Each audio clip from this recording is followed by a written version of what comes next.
We've seen record highs across developed markets this year, so perhaps now is the time to take a closer look at emerging markets. Welcome to The Pitch. I'm Sarah Allen, and today I'm joined by John Stavliotis from Antipodes. We're going to discuss all things emerging markets. John, welcome. There are a lot of definitions thrown around about emerging markets, for example, BRICS. What's your definition? Yeah, so emerging markets is a country that's in that earlier stage of development where effectively they're transitioning to be a modern industrial economy and you're seeing improvements in standard of living. There's also countries that are defined as emerging because of less developed capital markets and regulations, and an example would be South Korea, where their GDP per capita is quite high, but things like market access and other regulations hold it back from being developed. In terms of, I think it's worth adding as well, geographically, if you look at the EM universe, about 70% in Asia. Latin America is the next largest area, and then you've got countries in Middle East, Eastern Europe, Africa. What does an allocation to emerging market equities offer investors that's different to developed market equities? Sure. So look, in the short term, EM is a risk asset. It moves with broader market risk appetite. But in the medium term, emerging market companies or investing in equities gives you an exposure to that structural opportunity of development in these underlying countries.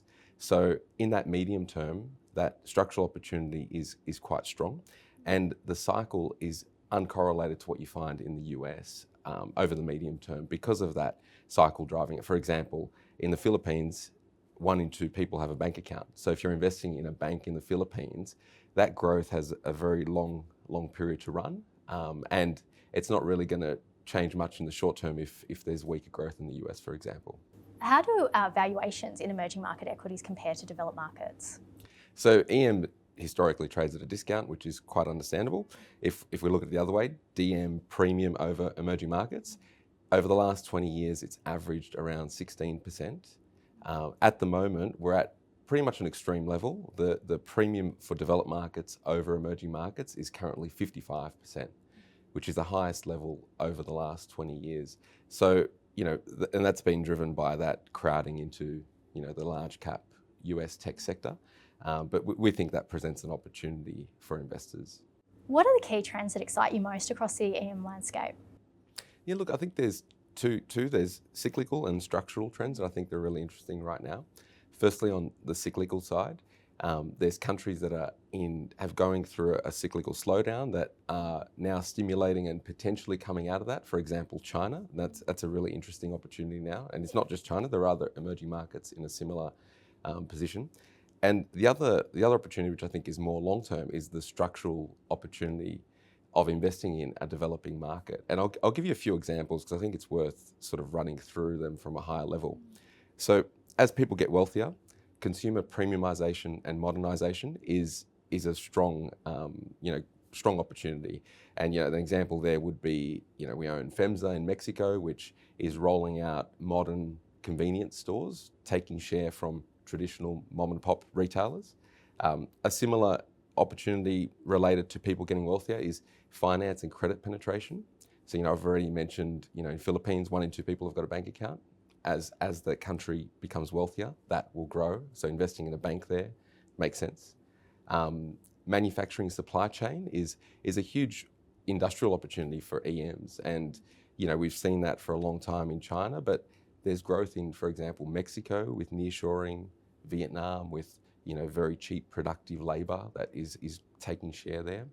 And lastly, I think a really interesting one at the moment is in North Asia, we're seeing social governance changes in companies driven by the government.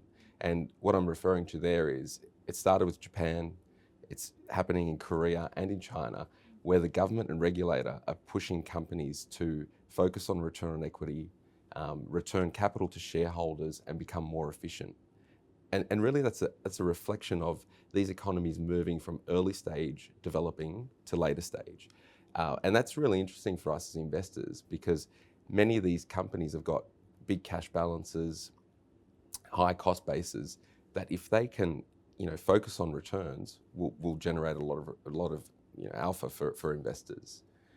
So these are just a few of the high level opportunities that we see that we're pretty excited about at the moment. What's one misconception about investing in emerging market equities that you'd like to clear up? Look, I think a common misconception about emerging markets investing is that the companies are, cyclical and lower quality. There are many companies like that, but we also find many companies that have got very high return on equity. They've got globally leading management teams and corporate governance, high barriers to entry, and they're exposed to those structural drivers of an economy that is developing. And the cycle they're exposed to is also not fully correlated with the US. So for that reason, that is something that I think people don't really realise and really strengthens the case for an emerging markets allocation in your portfolio. Thank you so much for sharing your insights today, John. If you've enjoyed this interview, please subscribe to Livewire Markets. We're adding more content every week. Thank you for watching.